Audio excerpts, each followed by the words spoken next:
할렐루야. 오늘도 함께 하신 주님을 찬양합니다. 오늘 같이 나눌 하나님의 말씀 마가복음 6장 1절로 13절까지의 말씀을 통하여 배척과 파송이라는 제목으로 같이 나누기를 원합니다. 자, 오늘 본문에서는요. 예수님께서 자라셨던 곳 나사렛이라는 동네였죠. 예.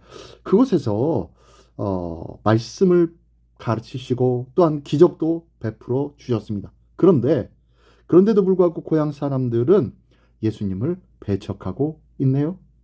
자, 그래서 예수님은 그곳을 즉시 떠났고 그 후에 예수님께서는 당신의 제자들을 둘씩 짝지어 복음 전파를 위하여 파송하시는데요. 그 내용과 그 말씀 한 절 한 절씩 읽으며 같이 나누기를 원합니다. 먼저 1절로 6절까지의 말씀입니다. 예수께서 거기를 떠나사 고향으로 가시니 제자들도 따르니라. 안식일이 되어 회당에서 가르치시니 많은 사람이 듣고 놀라 이르되 이 사람이 어디서 이런 것을 얻었느냐? 이 사람이 받은 지혜와 그 손으로 이루어지는 이런 권능이 어찌 됨이냐? 이 사람이 마리아의 아들 목수가 아니냐? 야곱과 요셉과 유다와 시몬의 형제가 아니냐? 그 누이들이 우리와 함께 여기 있지 아니하냐? 하고 예수를 배척한지라. 예수께서 그들에게 이르시되 선지자가 자기 고향과 자기 친척과 자기 집 외에서는 존경을 받지 못함이 없느니라 하시며 거기서는 아무 권능도 행하실 수 없어 다만 소수의 병자에게 안수하여 고치실 뿐이었고 그들이 믿지 않음을 이상히 여기셨더라. 이에 모든 촌에 두루다니시며 가르치시더라. 아멘. 아멘. 자, 우리가 잘 아는 내용입니다. 예수님께서도요, 마치 예레미야 선지자처럼 예레미야 선지자의 고향 아나돗에서도 이 예레미야도 동일하게 환영받지 못하였습니다. 믿음 없는 고향 때문에 다른 마을로 발걸음을 돌리십니다. 누가요? 예수님. 나사렛 사람들이 예수님의 지혜와 능력에 놀라면서도 그를 믿지 않고 배척해버린 것입니다. 예수님의 기적과 말씀에 문제가 있어서가 아니라 자신들이 알고 있는 그 한 줌의 지식, 그분이 어떻게 출생했고 어떤 일을 하며 어떤 가족관계를 가지고 있는지 이러한 별것 아닌 지식들, 이 지식으로 기적과 말씀을 판단하고 있었기 때문입니다. 믿기지 않아서가 아니라 얼마 전까지 자기들 중에 하나였던 자를 신적인 권능을 지닌 자로 믿고 싶지 않은 것입니다. 내가 알고 있는 작은 지식이 예수님을 믿는 믿음을 가로막고 있는 거예요. 딸이 죽어가는 야이로와 또한 혈류증으로 고통받는 여인의 그 절실했던 그 믿음이 이 나사렛 사람들에게는 없었던 것이죠. 익숙하기 때문에 절실하지 않은 것입니다. 내가 많은 것으로 익숙하다고 은혜가 그리고 복이 있느냐? 그렇지 아니할 때가 있다는 거예요. 은혜가 가려지고 복이 가려질 때도 있다는 것을 기억하면서 익숙한 것에 조심하고 주의할 수 있는 우리 모두가 되기를 원합니다. 또한 5절과 6절에 보니까요. 믿음이 있는 곳에서만 주님께서는 역사를 하고 만들어 내십니다.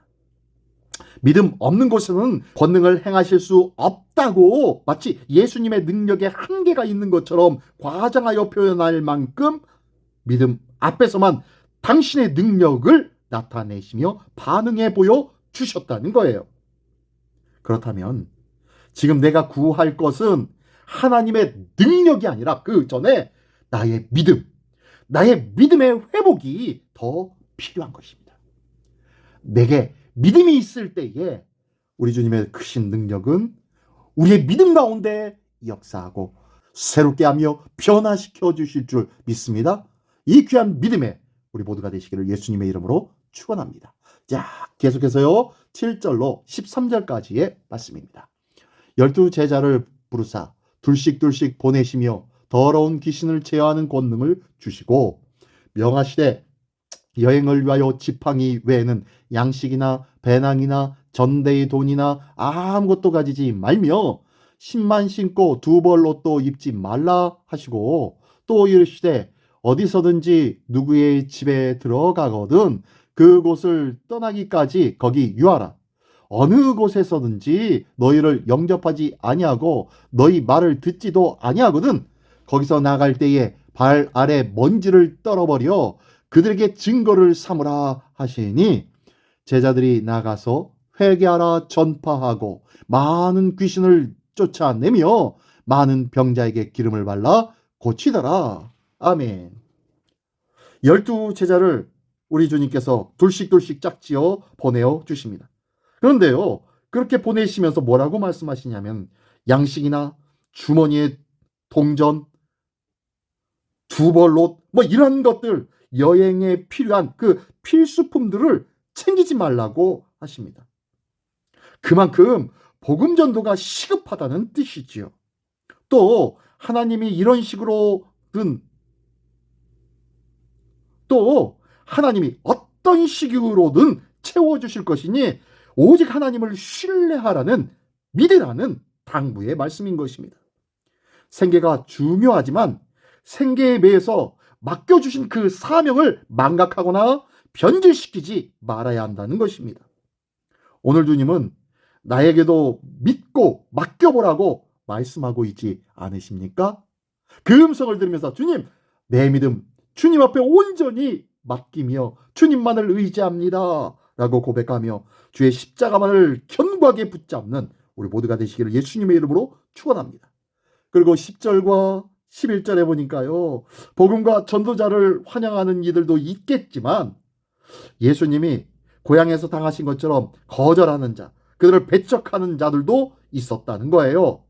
혹시 그렇게 당할지도 모를 텐데, 그러니 더 나은 환대를 찾아 전전하지 말아야 하며 반대를 당해도 낙심하지 말아야 한다고 말씀해주고 있는 거예요. 그 마을에 있을 때는 그곳에서 떠나기까지 거기 유하라는 거예요. 한 집에서 여기저기 옮기지 말라는 거예요. 여기가 더 좋으니 여기서 묵으십시오. 저기가 더 좋으니, 아니 이 음식이 더 맛이 있으니 이쪽으로 오십시오 라는 말에 움직이지 말라는 거예요. 왜요? 그렇게 움직이면 그들 가운데 비교의식이 생기고 그들 가운데 비교의식으로 인하여 복음 증거에 큰 걸림돌이 될 수 있기 때문입니다. 반대를 당해도 환대를 당해도 한 곳에만 변함없이 있으라고 말씀하고 있는 거예요. 예수님께서 제자들에게 그러하셨듯이 필요한 말씀과 능력을 채워주실 것을 우리도 믿는 줄 믿습니다. 오늘 하루 내 삶에 사람들 앞에서 천국의 모델하우스가 되는 삶, 그러한 복된 삶을 오늘도 살아가는 복된 우리 모두의 삶이 되시기를 예수님의 이름으로 축원합니다. 기도하겠습니다. 전능하신 주님 감사합니다. 자신의 알량한 경험과 지식 때문에 크신 주님의 능력과 지혜를 제한하는 어리석음을 범하지 않게 하여 주시옵소서.